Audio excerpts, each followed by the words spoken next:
The gate agent leaned in and lowered her voice, but not low enough. "Sir, we're going to need those 2 seats back." Daniel stood there for a second, boarding pass in his hand, not moving. Lily was right beside him, holding her own pass, with both hands, fingers wrapped around it tight. She'd been holding it like that since they left the house that morning, like she was afraid someone might take it. The line behind them went quiet. A woman 2 steps back had been scrolling on her phone. She stopped. She looked up at Daniel, then at Lily, then at the gate agent, still waiting for an answer. She didn't say anything yet.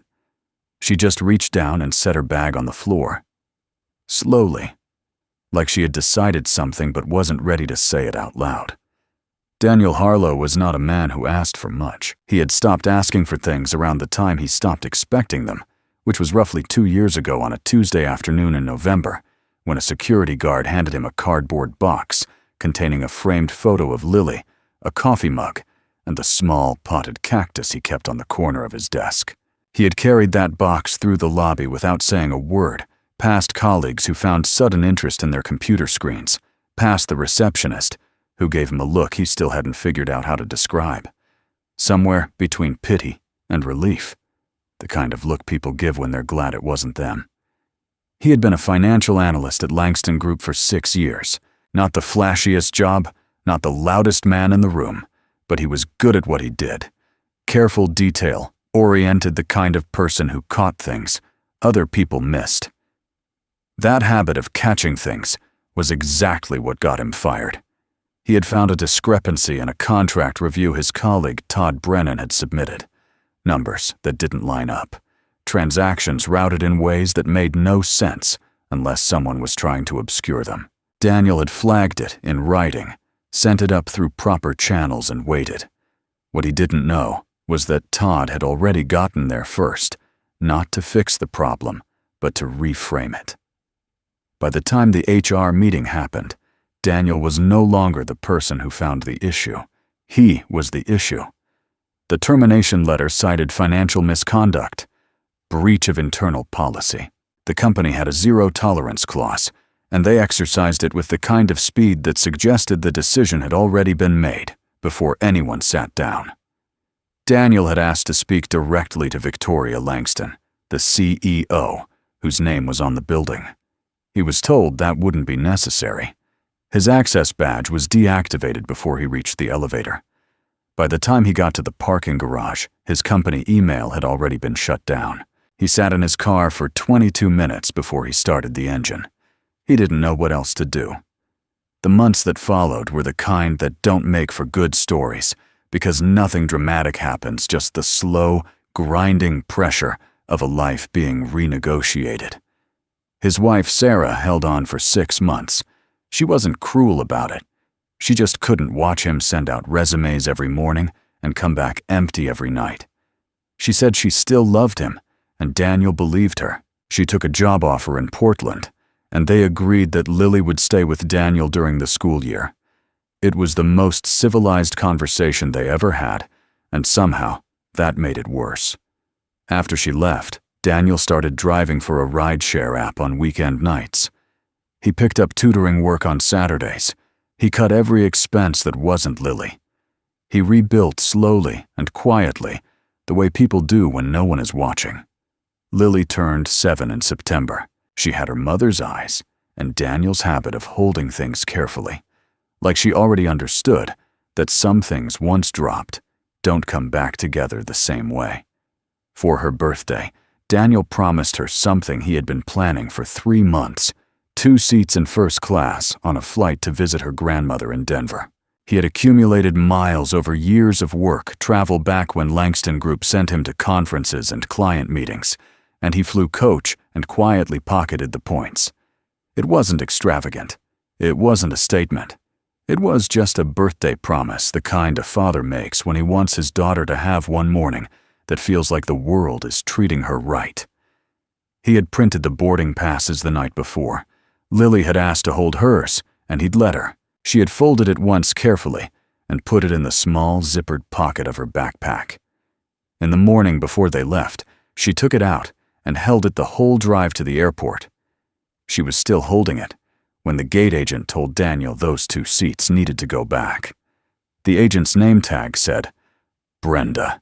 She had the professionally apologetic expression of someone who delivers bad news several times a day and has learned to mean it less each time. She explained that there had been a system error, an overbooking flag, that had triggered an automatic reallocation of premium seats. Daniel's tickets had been purchased with miles, which placed them in a lower priority tier than revenue fare passengers. The seats had already been reassigned. She could offer him 2 seats in economy rows 31 and 32, which were not together, but were both window seats, if that helped. She said this last part in a tone that suggested she believed it might. Daniel asked to speak with the supervisor. Brenda said the supervisor was handling another situation, but she could pass along his concern. He said he'd wait. She said it might be a while. He said that was fine. Lily stood next to him and looked at the carpet, which had a pattern of small blue diamonds, repeating endlessly in every direction. She didn't ask any questions. She had learned in the particular way that children of single parents learn things to read the temperature of a room before she spoke. Victoria Langston was standing 2 people back in the priority boarding line.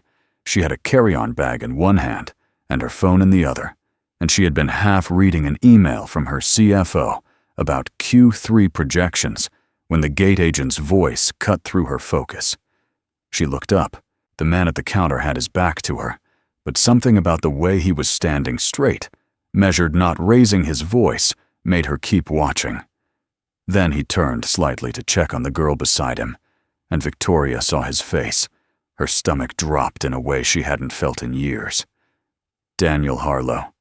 She recognized him immediately, not from a file, not from a photograph, but from memory. She had seen him once through the glass wall of the executive conference room on the afternoon the termination was being processed.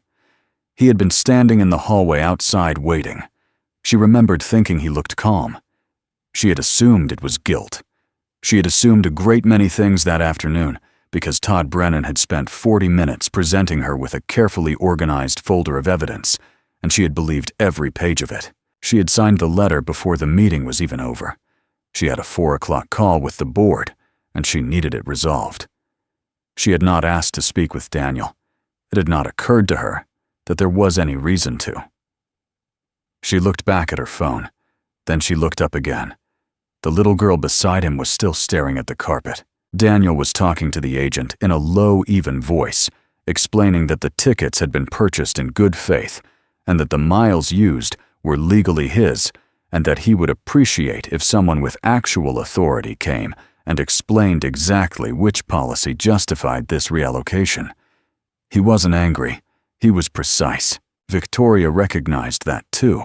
It was the same quality she remembered from the reports Todd had shown her, where he'd argued that Daniel's precision was just a cover for manipulation. She had believed that also. The supervisor arrived. His name was Gary, and he had the slightly defeated posture of a man who had been a supervisor for too long. He repeated essentially everything Brenda had already said, with slightly more formal vocabulary. The seats had been reallocated. The system had flagged the mile redemption tickets as low priority. There was no override available at this stage in the boarding process. He was sorry for the inconvenience. Daniel listened to the whole thing without interrupting. When Gary finished, Daniel was quiet for a moment, and then he said, "My daughter has been holding that boarding pass since 6 this morning." He didn't say it to make Gary feel guilty. He just said it because it was true. Gary looked at Lily. Lily looked at the carpet. Gary said he was sorry again, and this time he meant it slightly more, but it didn't change anything. Victoria watched Daniel take the new boarding passes for rows 31 and 32. She watched him crouch down to Lily's level and say something quietly. She couldn't hear what it was. Lily nodded once and handed over her original boarding pass, and Daniel tucked it into his jacket pocket. Then he picked up both their bags and walked toward the gate without looking back. Victoria stepped forward to hand over her own boarding pass. Her hand was steady. Her face showed nothing, but she didn't look at her phone again for the rest of the boarding process. Seats 31 and 32 were in the last section of the plane near the galley. The overhead bins were already full by the time Daniel and Lily got there, so he had to store their carry-on 6 rows forward. The seats reclined approximately 2 inches. The tray table on Lily's seat had a crack running diagonally across it that had been covered with a strip of tape that was starting to peel. Lily sat down, buckled her seatbelt, and looked out the window at the tarmac. Daniel sat beside her and opened the in-flight magazine to a page about hiking trails in New Mexico and read the same paragraph 4 times without absorbing a word. About 40 minutes into the flight, there was mild turbulence. Nothing serious, just enough to rattle the drink cart and prompt the seatbelt sign to blink back on. Lily grabbed Daniel's arm. She wasn't scared exactly, but she was 7, and the plane was shaking, and her grip was tight. A man in the row ahead of them turned around at the noise and gave them a look that suggested he found the presence of children in economy class to be a personal inconvenience. Daniel put his arm around Lily and told her it was just bumpy air, that the plane was fine, that they'd be in Denver in less than 2 hours. Lily let go of his arm, but leaned against his shoulder instead. She said quietly, "Are the people up front feeling this too?" He said yes. She thought about that for a moment, and then said, "Then what did they pay extra for?" Daniel almost smiled. He said, "Legroom mostly." Lily considered this with the seriousness of a child who takes information at face value. "That doesn't seem worth it," she said. He said he wasn't sure it was. In first class, 12 rows forward, Victoria Langston's seatbelt was also fastened. Her laptop was open. The cursor was blinking on a half-finished email. She had been staring at that cursor for 11 minutes. When the turbulence settled and the cart came through, the flight attendant working the economy cabin was a young woman named Rachel, who had the efficient warmth of someone who genuinely liked her job. She noticed Lily had fallen asleep against Daniel's shoulder and brought a second blanket without being asked. Daniel thanked her. Rachel said it was no problem and moved on.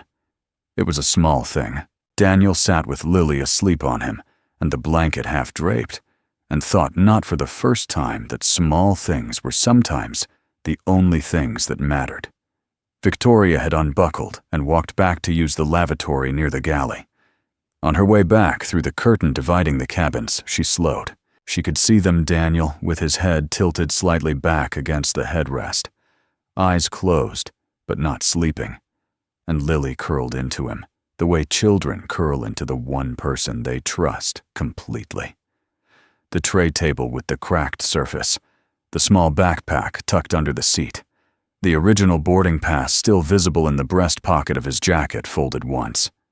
She stood there for 2 seconds longer than she needed to.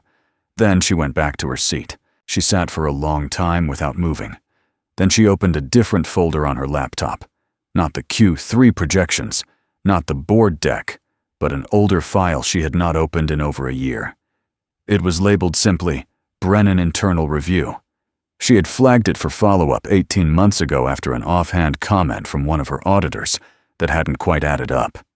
She had never found the time to circle back. The file contained correspondence, a transaction log, and a supplementary note that her auditor had attached with the subject line. "You may want to look at this more carefully." She had meant to. She had just never done it. She opened it now at 35,000 feet somewhere over Kansas and started reading. By the time the captain announced their initial descent into Denver, Victoria had read the file 3 times. The signatures on 2 of the key documents in Todd's original presentation, the ones that had placed Daniel at the center of the misconduct, did not match the signature Daniel had used on any of his actual company filings. She had never compared them before because it had never occurred to her to look. Todd had presented the case. She had accepted it. The whole thing had taken less time than her average board meeting. She closed the laptop, looked out the window at the grid of lights coming up below them, and thought about the word, careful. How she had built an entire company on it, how she had applied it to every contract and every projection and every hire, and how she had somehow not applied it once, to the afternoon she ended a man's career. She made her decision somewhere over the suburbs, south of Denver. She got up, took her bag from the overhead bin, pulled out a business card, wrote 4 words on the back of it, and walked back through the curtain into economy. Daniel was awake. Lily was still asleep. He looked up when he saw her, and for a half-second, there was nothing on his face, just the flat recognition of someone who has already accounted for every possible version of this moment, and chosen not to want anything from any of them. Victoria stopped at his row.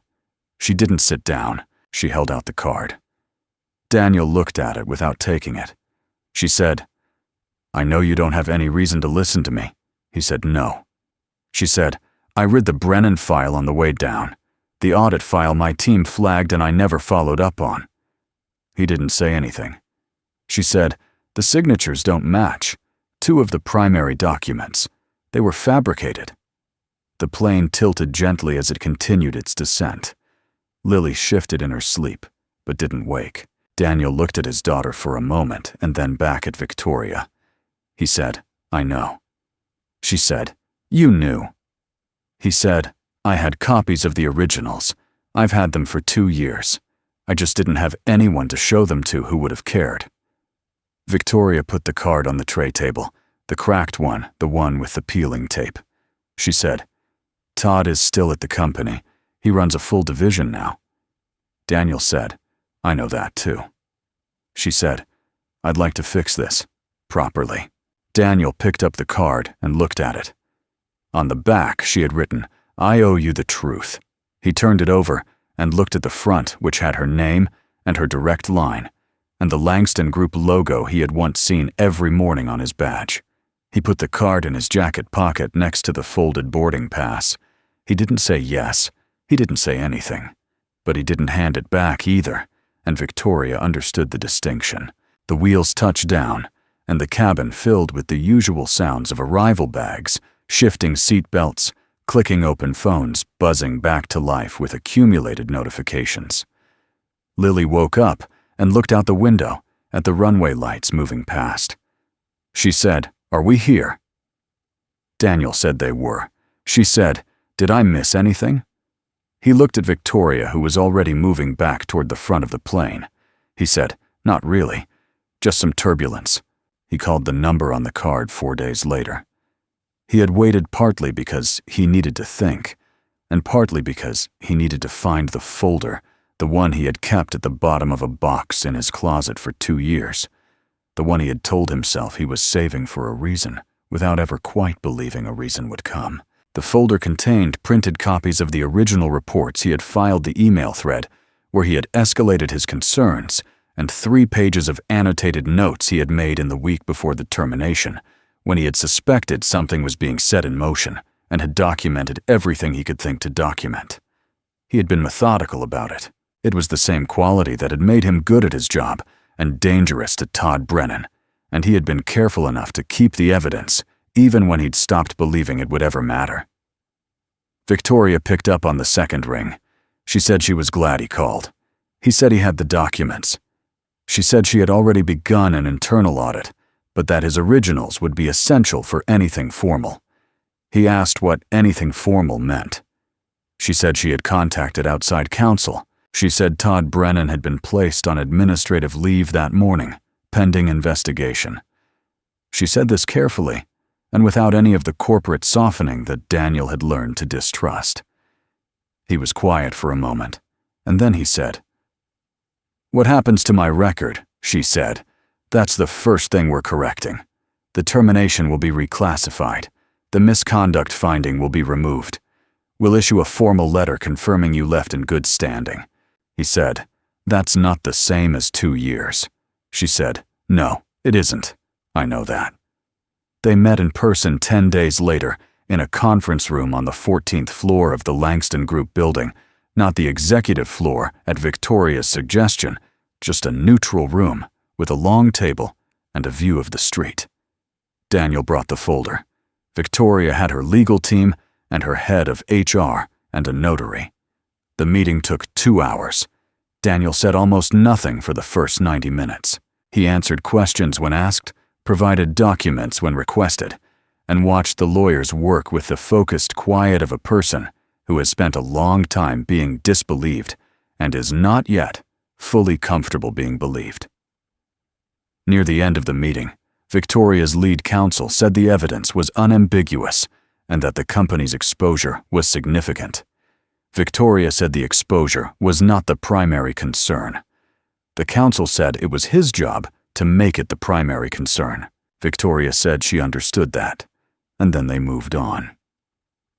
After the lawyers had gathered their papers and the HR director had left to begin the formal documentation process, Daniel and Victoria sat alone at the table for a few minutes. The notary had gone. The room was quiet. Victoria said, "I should have met with you before I signed that letter." Daniel said, "Yes." She said, "There's no version of this where that was acceptable. The speed of it, the way it was handled." He said, "I know." She said, "I don't expect you to forgive me for it."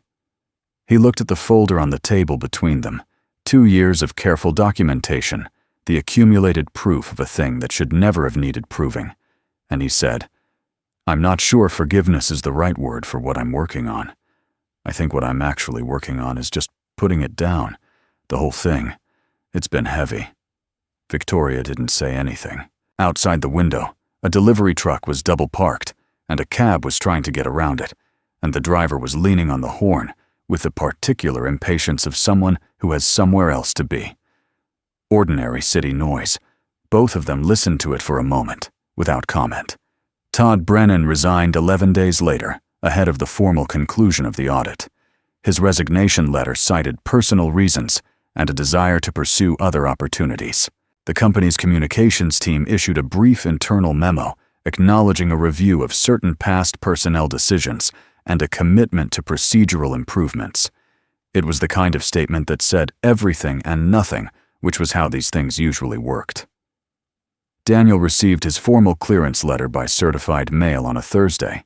He read it once standing in the hallway outside his apartment, then folded it and put it on top of the refrigerator. Lily asked what it was when she got home from school.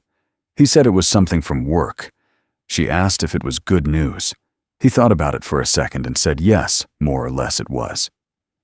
On a Saturday about 3 weeks after that, Daniel took Lily to the diner 2 blocks from their apartment, the one with the red vinyl booths and the laminated menus, and the same waitress named Gail, who had been there since before either of them could remember. Lily ordered chocolate chip pancakes and a glass of orange juice. Daniel ordered coffee and eggs and wheat toast. The diner was loud in the comfortable way diners are loud on Saturday mornings, plates and conversation, and the bell above the door every few minutes as people came and went. Lily drew on the paper placemat with a crayon Gail had given her, which was a tradition she had started at age 4 and shown no signs of discontinuing. At some point, while Daniel was refilling his coffee, Lily looked up from her drawing and said, "But do you remember the lady on the plane? The one who moved her bag?" Daniel looked at her. He said, "What made you think of her?" Lily shrugged and said, "I wasn't asleep the whole time." He looked at his daughter for a moment at the crayon in her hand and the careful lines she'd been drawing a house with 4 windows and a tree that was significantly larger than the house, which was how she always drew trees. He said, "Yeah, I remember her." Lily said, "Was she nice?" He considered the question honestly the way the question deserved. He said, "She was trying to be."